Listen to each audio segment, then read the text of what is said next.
Hi ಸ್ನೇಹಿತರೆ, welcome back to my channel. Gulbarga ಜಿಲ್ಲೆಯಲ್ಲಿ health ಡಿಪಾರ್ಟ್ಮೆಂಟಲ್ಲಿ ಹುದ್ದೆಗಳು ಖಾಲಿದ್ದಾವೆ. ಯಾವ ಹುದ್ದೆಗಳು ಖಾಲಿದ್ದಾವೆ, ಎಷ್ಟು ಹುದ್ದೆಗಳು ಖಾಲಿದ್ದಾವೆ, ಪ್ರಾರಂಭದ ದಿನಾಂಕ ಏನು, ಕೊನೆಯ ದಿನಾಂಕ ಏನು, ಕ್ವಾಲಿಫಿಕೇಷನ್ ಏನಾಗಿರಬೇಕು, ಏಜ್ ಎಷ್ಟಿರಬೇಕು, ಫುಲ್ ಡೀಟೇಲ್ ಆಗಿ ಈ ಒಂದು ವಿಡಿಯೋದಲ್ಲಿ ನೋಡ್ತಾ ಹೋಗೋಣ. ಎಲ್ಲೂ ಕೂಡ ವಿಡಿಯೋವನ್ನು ಸ್ಕಿಪ್ ಮಾಡಬೇಡಿ, ಕಂಪ್ಲೀಟಾಗಿ ನೋಡಿ. ಇನ್ನೂ ಕೂಡ ಯಾರೆಲ್ಲ ನನ್ನ ಚಾನಲನ್ನು ಸಬ್ಸ್ಕ್ರೈಬ್ ಆಗದೆ ವಿಡಿಯೋವನ್ನು ನೋಡ್ತಾ ಇದ್ದರೆ ಪ್ಲೀಸ್ ಸಬ್ಸ್ಕ್ರೈಬ್ ಆಗಿ. ನಾನು ಹಾಕುವಂತಹ ಎಲ್ಲ ವಿಡಿಯೋಗಳು ನಿಮಗೆ ಮೊದಲೇ ಬಂದು ತಲುಪುತ್ತವೆ. ಈ ಒಂದು ವಿಡಿಯೋಗೆ ನಾನು 50 ಲೈಕ್ಸನ್ನು ಎಕ್ಸ್ಪೆಕ್ಟ್ ಮಾಡ್ತಾ ಇದ್ದೀನಿ ಸ್ನೇಹಿತರೆ. ಪ್ಲೀಸ್ ಲೈಕ್ ಮಾಡಿ. ಲೈಕ್ ಮಾಡಿದ್ರಾ? ಬನ್ನಿ ಇವಾಗ ಒಂದೊಂದಾಗಿ ನೋಡ್ತಾ ಹೋಗೋಣ. ಈ ಒಂದು ನೋಟಿಫಿಕೇಷನನ್ನು 25/4/2025 ರಿಲೀಸ್ ಮಾಡಲಾಗಿದೆ. ಇಲ್ಲಿ ನೋಡ್ತಾ ಇರ್ಬೋದು ನೀವು, ವಾಕ್-ಇನ್ ಇಂಟರ್ವ್ಯೂವನ್ನು ತೆಗೆದುಕೊಳ್ತಾರೆ. ಈ ಒಂದು ಹುದ್ದೆಗಳಿಗೆ ನಿಮಗೆ ಡಾಕ್ಯುಮೆಂಟ್ ವೆರಿಫಿಕೇಷನ್ ಮತ್ತು ಸಂದರ್ಶನವನ್ನು ಕಂಡಕ್ಟ್ ಮಾಡ್ತಾರೆ. ಈ ಸಂದರ್ಶನದಲ್ಲಿ ಯಾರು ಒಳ್ಳೆಯ ಅಂಕಗಳನ್ನು ಗಳಿಸ್ತಾರೆ ನಿಮಗೆ ನೇಮಕಾತಿಯನ್ನು ಅವರು ಮಾಡ್ಕೊಳ್ತಾರೆ. ಈ ಒಂದು ಹುದ್ದೆಗಳು ಕಂಪ್ಲೀಟ್ಲಿ ಕಾಂಟ್ರಾಕ್ಚುವಲ್ ಮುಖಾಂತರ ನಿಮಗೆ ನೇಮಕಾತಿಯನ್ನು ಮಾಡ್ಕೊಳ್ತಾರೆ. ಅಂತಂದರೆ ತಾತ್ಕಾಲಿಕವಾದಂತಹ ಹುದ್ದೆಗಳಾಗಿದ್ದಾವೆ. ಈ ಒಂದು ಹುದ್ದೆಗಳನ್ನು ನಿಮಗೆ ಸ್ವಲ್ಪ ವರ್ಷದ ಒಳಗಡೆ ನಿಮಗೆ ನೇಮಕಾತಿಯನ್ನು ಅವರು ಮಾಡ್ಕೊಳ್ತಾರೆ. ಅಂತಂದರೆ ಇವು ಪರ್ಮನೆಂಟ್ ಹುದ್ದೆಗಳಲ್ಲ, ಬಟ್ ಇವು ಟೆಂಪ್ರರಿ ಹುದ್ದೆಗಳಾಗಿರ್ತವೆ. ಆದ್ದರಿಂದ ಅವ್ರು ಏನು ಮಾಡ್ತಾರೆ, ನಿಮಗೆ ನೇಮಕಾತಿಯನ್ನು ಮಾಡಿಕೊಂಡು ನಿಮ್ಮ ಹತ್ರ ಒಂದಷ್ಟು ವರ್ಷಗಳವರೆಗೆ ಕೆಲಸವನ್ನು ಮಾಡಿಸ್ಕೊಳ್ತಾರೆ.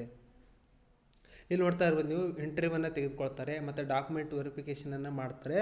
ಎಲ್ಲವನ್ನು ಕಂಪ್ಲೀಟ್ ಮಾಡಾದಮೇಲೆ ಅವ್ರು ಏನು ಮಾಡ್ತಾರೆ, ನಿಮಗೆ ಸೆಲೆಕ್ಷನ್ ಲಿಸ್ಟನ್ನು ಬಿಡ್ತಾ ಹೋಗ್ತಾರೆ. ಈಗ ಗುಲ್ಬರ್ಗದಲ್ಲಿ ಹೆಲ್ತ್ ಡಿಪಾರ್ಟ್ಮೆಂಟಲ್ಲಿ ಈ ಒಂದು ಹುದ್ದೆಗಳು ಖಾಲಿ ಇದ್ದಾವೆ. ಎಲ್ಲಪ್ಪ ಅಂತಂದರೆ ESIC medical college and hospital Kalaburagi. ಈ ಒಂದು ಸ್ಥಳದಲ್ಲಿ ಏನು ಮಾಡ್ತಾರೆ, ಅವರು ಡಾಕ್ಯುಮೆಂಟ್ ವೆರಿಫಿಕೇಷನ್ ಆ್ಯಂಡ್ ಇಂಟರ್ವ್ಯೂವನ್ನು ಕಂಡಕ್ಟ್ ಮಾಡ್ತಾರೆ.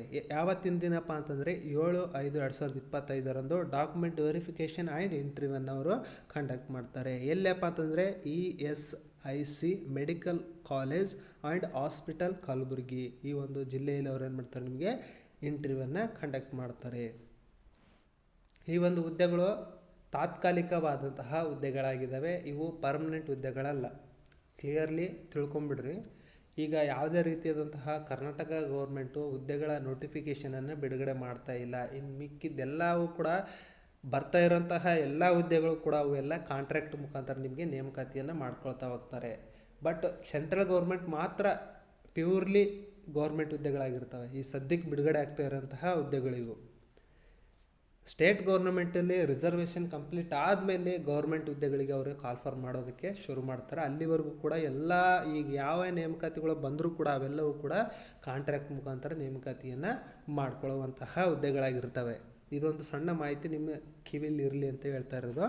ಈಗ ಹುದ್ದೆಗಳ ಬಗ್ಗೆ ಫುಲ್ ಡೀಟೇಲ್ ಆಗಿ ನೋಡ್ತಾ ಹೋಗೋಣ ಬನ್ನಿ.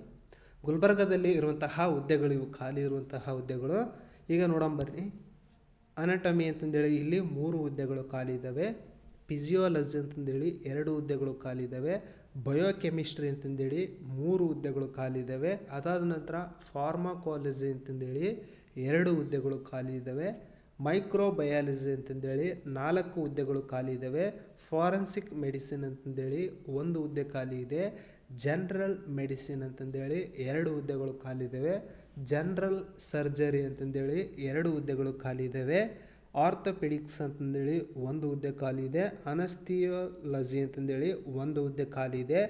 ರೇಡಿಯೋ ಡಯಾಗ್ನೋಸಿಸ್ ಅಂತಂದೇಳಿ 5 ಹುದ್ದೆಗಳು ಖಾಲಿ ಇದ್ದಾವೆ.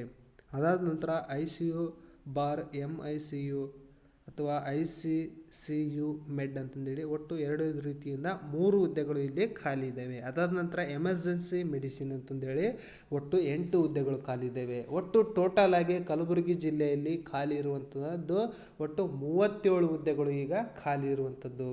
ಈ ಒಂದು 37 ಹುದ್ದೆಗಳಿಗೆ ಈಗ ಅರ್ಜಿಯನ್ನು ಕರೆದಿದ್ದಾರೆ.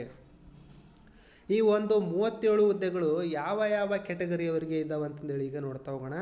ಜನರಲ್ ಕ್ಯಾಟಗರಿಯವರಿಗೆ 8 ಹುದ್ದೆಗಳು ಇಲ್ಲಿ ಖಾಲಿ ಇದ್ದಾವೆ. OBC ಅಭ್ಯರ್ಥಿಗಳಿಗೆ 17 ಹುದ್ದೆಗಳು ಖಾಲಿ ಇದ್ದಾವೆ. SC ಅಭ್ಯರ್ಥಿಗಳಿಗೆ 6 ಹುದ್ದೆಗಳು ಖಾಲಿ ಇದ್ದಾವೆ. ಅದೇ ರೀತಿಯಾಗಿ ST ಅಭ್ಯರ್ಥಿಗಳಿಗೆ 6 ಹುದ್ದೆಗಳು ಖಾಲಿ ಇದ್ದಾವೆ. ಒಟ್ಟು ಟೋಟಲ್ ಆಗಿ 37 ಹುದ್ದೆಗಳು ಇಲ್ಲಿ ಖಾಲಿ ಇರುವಂಥದ್ದು. ಈ ಒಂದು ಹುದ್ದೆಗಳಿಗೆ ಈಗ ಅರ್ಜಿಯನ್ನು ಕರೆದಿದ್ದಾರೆ. ಈ ಒಂದು ಹುದ್ದೆಗಳಿಗೆ ಕ್ವಾಲಿಫಿಕೇಷನ್ ಏನಾಗಿರ್ಬೇಕಪ್ಪ ಅಂತಂದೇಳಿ ಈಗ ನೋಡ್ತಾ ಹೋಗೋಣ ಬನ್ನಿ. PG ಡಿಗ್ರಿಯನ್ನು ನೀವು ಕಂಪ್ಲೀಟ್ ಮಾಡಿರಬೇಕಾಗುತ್ತೆ.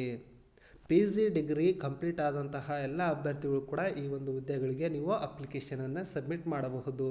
ಅದಾದ ನಂತರ ಈ ಒಂದು ಹುದ್ದೆಗೆ ಏಜ್ ಎಷ್ಟು ಇರಬೇಕಪ್ಪ ಅಂತಂದರೆ 44 ವರ್ಷದೊಳಗಿನ ಎಲ್ಲ ಅಭ್ಯರ್ಥಿಗಳು ಕೂಡ ಈ ಒಂದು ಹುದ್ದೆಗೆ ಅಪ್ಲಿಕೇಶನನ್ನು ಸಬ್ಮಿಟ್ ಮಾಡಬಹುದು. ಇಲ್ಲಿ ಕೆಲವೊಂದಷ್ಟು ಇನ್ಫಾರ್ಮೇಷನನ್ನು ಕೊಟ್ಟಿದ್ದಾರೆ, ಅದನ್ನು ಕೂಡ ನೀವು ನೋಡ್ಕೊಳ್ಬಹುದು. ಇಲ್ಲಿ ಫಿಸಿಕಲ್ ಹ್ಯಾಂಡಿಕ್ಯಾಪ್ಡ್ ಹುದ್ದೆಗಳು ಕೂಡ ಅವ್ರಿಗೆ ಕೆಲವೊಂದಷ್ಟು ಗೈಡ್ಲೈನ್ಸನ್ನು ಅವರು ಕೊಟ್ಟಿದ್ದಾರೆ, ಅದನ್ನು ಕೂಡ ನೀವು ನೋಡ್ಕೊಳ್ಬಹುದು. ನೆಕ್ಸ್ಟ್ ಇಲ್ಲಿ OBC ಎಲ್ಲ ಇನ್ಫಾರ್ಮೇಷನನ್ನು ಕೊಟ್ಟಿದ್ದಾರೆ, ಅದನ್ನು ಕೂಡ ನೋಡ್ಕೊಳ್ಬಹುದು. ಈ ಒಂದು ಹುದ್ದೆಗಳಿಗೆ ಸ್ಯಾಲ್ರಿ ಎಷ್ಟಿದೆಯಪ್ಪ ಅಂತಂದರೆ, ಮೊದಲು ಹುದ್ದೆ ಹೆಸರು ಸೀನಿಯರ್ ರೆಸಿಡೆಂಟ್ ಅಂತಂದೇಳಿ ಹುದ್ದೆ ಹೆಸರು. ಈ ಒಂದು ಹುದ್ದೆಗೆ ಸ್ಯಾಲ್ರಿ ಎಷ್ಟಿದೆಯಪ್ಪ ಅಂತಂದರೆ 1,36,483 ರೂಪಾಯಿ ಇಲ್ಲಿ ಸ್ಯಾಲ್ರಿಯನ್ನು ಕೊಡ್ತಾ ಇದ್ದಾರೆ. ಅದರೊಳಗಡೆ amount per month TA DA ಅದ್ರ ಇನ್ಕ್ಲೂಡ್ ಆಗಿರುತ್ತೆ. ಅದರೊಳಗಡೆ ಎಲ್ಲ ಟೋಟಲ್ ಆಗಿ 1,36,483 ರೂಪಾಯಿ ಅವರಿಗೆ ಪ್ರತಿ ತಿಂಗಳು ಸ್ಯಾಲ್ರಿಯನ್ನು ಕೊಡ್ತಾ ಹೋಗ್ತಾರೆ. ಇಲ್ಲಿ ಟರ್ಮ್ಸ್ ಆಫ್ ಕಾಂಟ್ರಾಕ್ಟ್ ಅಂತಂದೇಳಿ, ಇದು ಕಾಂಟ್ರಾಕ್ಟ್ ಮುಖಾಂತರ ನೇಮಕಾತಿಯನ್ನು ಮಾಡಿಕೊಳ್ಳುವುದರಿಂದ 1 ಇಯರ್ವರೆಗೂ ನಿಮ್ಗೆ ಏನು ಮಾಡ್ತಾರೆ ಅವರು ಕಾಂಟ್ರಾಕ್ಟ್ ಮುಖಾಂತರ ನಿಮಗೆ ನೇಮಕಾತಿಯನ್ನು ಮಾಡಿಕೊಂಡು ನಿಮ್ಮ ಹತ್ರ ಕೆಲಸವನ್ನು ಅವರು ಮಾಡಿಸ್ಕೊಳ್ತಾರೆ. ಅದಾದ ನಂತರ ನಿಮಗೆ ತೆಗೆದಾಕ್ತಾರ ಅಂತಂದೇಳಿ ನೀವು ಕೇಳಬಹುದು. ಅವರಿಗೆ ಆ ಡಿಪಾರ್ಟ್ಮೆಂಟ್ಗೆ ಸಂಬಂಧಪಟ್ಟಂತಹ ವಿಚಾರವಾಗಿದೆ. ಕೆಲವೊಂದಷ್ಟು ಡಿಪಾರ್ಟ್ಮೆಂಟ್ಗಳು ಏನು ಮಾಡ್ತಾವಪ್ಪ ಅಂತಂದರೆ, ನಿಮ್ಮ ಕೆಲಸ ಚೆನ್ನಾಗಿ ಮಾಡ್ತಾ ಇದ್ದರೆ ನಿಮಗೆ ಕಂಟಿನ್ಯೂ ಮಾಡ್ತಾ ಹೋಗ್ತಾರೆ, ನಿಮಗೆ ತೆಗೆದಾಕೋದಿಲ್ಲ. ಮತ್ತು ಇನ್ನೊಂದು ಸಲ ಕಾಲ್ಫರ್ ಮಾಡ್ತಾರೆ, ಆವಾಗ ಕೂಡ ನಿಮಗೆ ಆದ್ಯತೆಯನ್ನು ನೀಡ್ತಾ ಹೋಗ್ತಾರೆ. ಮೊದಲ ಆದ್ಯತೆಯನ್ನು ನಿಮಗೆ ಕೊಡ್ತಾ ಹೋಗ್ತಾರೆ. ಆದ್ದರಿಂದ ಕೂಡ ಯಾರು ಕೂಡ ಟೆನ್ಷನ್ ಮಾಡ್ಕೊಳ್ಳೋ ಅವಶ್ಯಕತೆ ಇಲ್ಲ. ಎಲ್ಲರೂ ಕೂಡ ಅಪ್ಲಿಕೇಶನನ್ನು ಸಬ್ಮಿಟ್ ಮಾಡಿ. ಇಲ್ಲಿ ಯಾವ ರೀತಿಯಾಗಿ ಅಪ್ಲಿಕೇಶನನ್ನು ಸಬ್ಮಿಟ್ ಮಾಡಬೇಕು ಅನ್ನೋದು ಕೂಡ ಇಲ್ಲಿ ಕೊಟ್ಟಿದ್ದಾರೆ. ಎಲ್ಲರೂ ಕೂಡ ಈ ಒಂದು PDF ನಿಮಗೆ ಏನಾದರೂ ಬೇಕಾಗಿತ್ತಪ್ಪ ಅಂತಂದರೆ, ಈ ನನ್ನ ವಿಡಿಯೋ ಡಿಸ್ಕ್ರಿಪ್ಷನ್ ಬಾಕ್ಸ್ನಲ್ಲಿ ನನ್ನ ಟೆಲಿಗ್ರಾಮ್ ಚಾನಲ್ ಲಿಂಕ್ ಕೊಟ್ಟಿರ್ತೀನಿ. ಅದನ್ನು ನೀವು ಜಸ್ಟ್ ಕ್ಲಿಕ್ ಮಾಡಿ ನನ್ನ ಟೆಲಿಗ್ರಾಮ್ ಚಾನಲನ್ನು ಜಾಯ್ನ್ ಆಗಿ ಈ ಒಂದು PDF ನೀವು ಡೌನ್ಲೋಡ್ ಮಾಡಿಕೊಂಡು ನೀಟಾಗಿ ಒಂದು ಸಲ ಬ್ರೀಫಾಗಿ ಓದ್ಕೊಂಡು, ಅದಾದ ನಂತರ ಲಾಸ್ಟಲ್ಲಿ ಅಪ್ಲಿಕೇಶನ್ ಫಾರ್ಮೆಟ್ ಇರುತ್ತೆ, ಅದನ್ನು ನೀಟಾಗಿ ಫಿಲಪ್ ಮಾಡಿ ನೀವು ಸಬ್ಮಿಟ್ ಮಾಡಬೇಕಾಗುತ್ತೆ.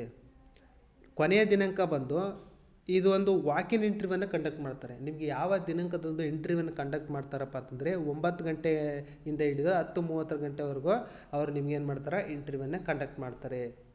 ಅದು 7/5/2025 ದಿನಾಂಕದೊಂದು ಅವ್ರು ಏನು ಮಾಡ್ತಾರೆ ನಿಮಗೆ ಡಾಕ್ಯುಮೆಂಟ್ ವೆರಿಫಿಕೇಷನ್ನು ಪ್ಲಸ್ ಇಂಟರ್ವ್ಯೂವನ್ನು ಕಂಡಕ್ಟ್ ಮಾಡ್ತಾರೆ. ಇಲ್ಲಿ ಕೆಲವೊಂದಷ್ಟು ಡಾಕ್ಯುಮೆಂಟ್ಸ್ಗಳನ್ನು ನೀವು ಇಂಟರ್ವ್ಯೂಗೆ ತೆಗೆದುಕೊಂಡು ಹೋಗಬೇಕಾಗುತ್ತೆ. ಯಾವ ಡಾಕ್ಯುಮೆಂಟ್ಸ್ಗಳು? SSLC ಅಂಕಪಟ್ಟಿ, MBBS ಸರ್ಟಿಫಿಕೇಟು, PG ಅಥವಾ DNB certificate, registration with Karnataka state medical council, ಅದನ್ನು ಕೂಡ ತೆಗೆದುಕೊಂಡು ಹೋಗಬೇಕಾಗುತ್ತೆ. ಅದಾದ ನಂತರ ನೀವು ಯಾವ ಕ್ಯಾಟಗರಿಗೆ ಸೇರಿದ್ರಿ ಕ್ಯಾಸ್ಟ್ ಸರ್ಟಿಫಿಕೇಟನ್ನು ನೀವು ತೆಗೆದುಕೊಂಡು ಹೋಗಬೇಕಾಗುತ್ತೆ. ಅದಾದ ನಂತರ ಎಕ್ಸ್ಪೀರಿಯನ್ಸ್ ಸರ್ಟಿಫಿಕೇಟನ್ನು ಕೂಡ ನೀವು ತೆಗೆದುಕೊಂಡು ಹೋಗಬೇಕಾಗುತ್ತೆ. ಅದಾದ ನಂತರ ಪ್ರೂಫ್ ID, ಯಾವುದಾದ್ರೂ ಒಂದು ಆಧಾರ್ ಕಾರ್ಡ್ ಆಗಿರ್ಬೋದು, ಪಾನ್ ಕಾರ್ಡ್ ಆಗಿರ್ಬೋದು, ಅಥವಾ ಡ್ರೈವಿಂಗ್ ಲೈಸೆನ್ಸ್ ಆಗಿರ್ಬೋದು, ಅಥವಾ ವೋಟರ್ ಕಾರ್ಡ್ ಆಗಿರ್ಬೋದು, ಯಾವುದಾದ್ರೂ ಒಂದು ಅಡ್ರೆಸ್ ಪ್ರೂಫಿಗೋಸ್ಕರ ನೀವು ತೆಗೆದುಕೊಂಡು ಹೋಗಬೇಕಾಗುತ್ತೆ. ಅದಾದ ನಂತರ ನಿಮ್ಮದು 2 ಫೋಟೋವನ್ನು ತೆಗೆದುಕೊಂಡು ಹೋಗಬೇಕಾಗುತ್ತೆ. ಅದಾದ ನಂತರ ಅದರ್ ಡಾಕ್ಯುಮೆಂಟ್ಸ್ ಏನಾದರೂ ಇತ್ತಪ್ಪ ಅಂತಂದರೆ ಅದನ್ನು ಕೂಡ ನೀವು ಸಬ್ಮಿಟ್ ಮಾಡಬಹುದು. ಇಲ್ಲಿ ಸೆಲೆಕ್ಷನ್ ಪ್ರೊಸೀಜರ್ ಯಾವ ರೀತಿಯಾಗಿ ಮಾಡ್ತಾರಪ್ಪ ಅಂತಂದರೆ, ಅವರು ನಿಮಗೆ ಡಾಕ್ಯುಮೆಂಟ್ ವೆರಿಫಿಕೇಷನ್ ಮಾಡಿ ನಿಮ್ಮನ್ನು ಇಂಟರ್ವ್ಯೂಲ್ಲಿ ಯಾವ ರೀತಿಯಾಗಿ ನಿಮ್ಮ ಅಪ್ರೋಚ್ ಇರುತ್ತೆ, ಯಾವ ರೀತಿಯಾಗಿ ನೀವು ಇಂಟರ್ವ್ಯೂವನ್ನು ತೆಗೆದುಕೊಳ್ತೀರಿ, ಅದರ ಮೇಲೆ ನಿಮಗೆ ಸೆಲೆಕ್ಷನ್ ಮಾಡುವಂಥದ್ದು. ನೀವು ಯಾವ ರೀತಿಯಾಗಿ ಆನ್ಸರ್ ಮಾಡ್ತಾಯಿದ್ದೀರಿ, ಯಾವ ರೀತಿಯಾಗಿ ಹೋಗ್ತಾ ಇದ್ದೀರಿ ಆಫೀಸ್ಗೆ, ಎಲ್ಲ ನೀಟಾಗಿ ನೋಡಿಕೊಂಡು ಅವ್ರು ಏನು ಮಾಡ್ತಾರೆ ನಿಮಗೆ ಸೆಲೆಕ್ಷನ್ ಮಾಡ್ತಾರೆ. ಕೆಲವೊಂದಷ್ಟು ಟೆಸ್ಟ್ಗಳನ್ನು ಅಲ್ಲಿ ತೆಗೆದುಕೊಳ್ತಾರೆ. ಅದಾದ ನಂತರನೇ ನಿಮಗೆ ಸೆಲೆಕ್ಷನನ್ನು ಮಾಡಿಕೊಳ್ತಾರೆ. ಇಲ್ಲಿ ಇನ್ಕಮ್ ಆ್ಯಂಡ್ ಅಸೆಟ್ ಸರ್ಟಿಫಿಕೇಟ್ ಬಗ್ಗೆನೂ ಕೂಡ ಕೊಟ್ಟಿದ್ದಾರೆ, ಅದನ್ನು ಕೂಡ ನೀವು ನೋಡ್ಕೊಳ್ಬಹುದು. ಇಲ್ಲಿ ಒಂದು ಅಪ್ಲಿಕೇಶನ್ ಫೀಸ್ ಎಷ್ಟಿದೆಪ್ಪ ಅಂತಂದರೆ, SC ST ಫೀಮೇಲ್ ಕ್ಯಾಂಡಿಡೇಟ್ಸ್ಗೆ ಯಾವುದೇ ರೀತಿಯಾದಂತಹ ಅಪ್ಲಿಕೇಶನ್ ಫೀಸ್ ಇಲ್ಲ. ಅದಾದ ನಂತರ ಬೇರೆ ಕ್ಯಾಟಗರಿಯವರಿಗೆ ಎಲ್ಲರಿಗೂ ಕೂಡ 300 ರೂಪಾಯಿ ಅಪ್ಲಿಕೇಶನ್ ಫೀಸ್ ಇದೆ. ಇಲ್ಲಿ ಇಂಪಾರ್ಟೆಂಟ್ ಡೇಟ್ಸ್ ಆ್ಯಂಡ್ ಟೈಮಿಂಗನ್ನು ಕೊಟ್ಟಿದ್ದಾರೆ. Registration timing 7/5/25 9 AM to 10:30. Personal interview 7/5/2025 10:30 ಆಫ್ಟರ್ಸ್ 10:30 onwards ಅಂತಂದೇಳಿ ಕೊಟ್ಟಿದ್ದಾರೆ. ಅದಾದ ನಂತರ ನಿಮಗೆ ಇಂಟರ್ವ್ಯೂವನ್ನು ಕಂಡಕ್ಟ್ ಮಾಡ್ತಾರೆ. ಇಲ್ಲಿ ಅಪ್ಲಿಕೇಶನ್ ಫಾರ್ಮ್ಯಾಟನ್ನು ಕೊಟ್ಟಿದ್ದಾರೆ, ಇದನ್ನು ನೀಟಾಗಿ ಫಿಲಪ್ ಮಾಡಿ ನೀವೇನು ಮಾಡಬೇಕಾಗುತ್ತೆ ಸಬ್ಮಿಟ್ ಮಾಡಬೇಕಾಗುತ್ತೆ. Application form for engagement of senior resident on contractual basis in ESIC medical college hospital ಕಲಬುರಗಿಯಲ್ಲಿ ಇರುವಂತಹ ಹುದ್ದೆಗಳು. ಇದನ್ನು ನೀಟಾಗಿ ಫಿಲಪ್ ಮಾಡಿ ನೀವು ಸಬ್ಮಿಟ್ ಮಾಡಬೇಕಾಗಿರುತ್ತೆ. ಎಲ್ಲ ಡೀಟೇಲ್ಸು ಫುಲ್ ನೀಟಾಗಿ ಓದ್ಕೊಳ್ಳಿ. ಈ ಒಂದು PDF ಅನ್ನು ಡೌನ್ಲೋಡ್ ಮಾಡಿಕೊಂಡು ನೀಟಾಗಿ ಫಿಲಪ್ ಮಾಡಿ ನೀವು ಸಬ್ಮಿಟ್ ಮಾಡಬೇಕಾಗಿರುತ್ತೆ. ಇದು ಒಂದು ವಾಕ್-ಇನ್ ಇಂಟರ್ವ್ಯೂ ಇರುತ್ತೆ. ಡೈರೆಕ್ಟಾಗಿ ನಿಮಗೆ ಇಂಟರ್ವ್ಯೂನ ತೆಗೆದುಕೊಂಡು ಸೆಲೆಕ್ಷನ್ ಮಾಡ್ಕೊಳ್ತಾರೆ. ಎಲ್ಲರಿಗೂ ಕೂಡ ಈ ಒಂದು ವಿಡಿಯೋ ಉಪಯುಕ್ತವಾಗಿದೆ. ಆದ್ದರಿಂದ ಎಲ್ಲರೂ ಕೂಡ ನಿಮ್ಮ ಸ್ನೇಹಿತರಿಗೆ, ನಿಮ್ಮ ಫ್ಯಾಮಿಲಿಯವರಿಗೆ ಶೇರ್ ಮಾಡಿ, ಲೈಕ್ ಮಾಡಿ, ಹಾಗೆ ಸಬ್ಸ್ಕ್ರೈಬ್ ಆಗೋದನ್ನು ಮಾತ್ರ ಮರಿಬೇಡಿ. ಎಲ್ಲರಿಗೂ ಗುಡ್ ಲಕ್.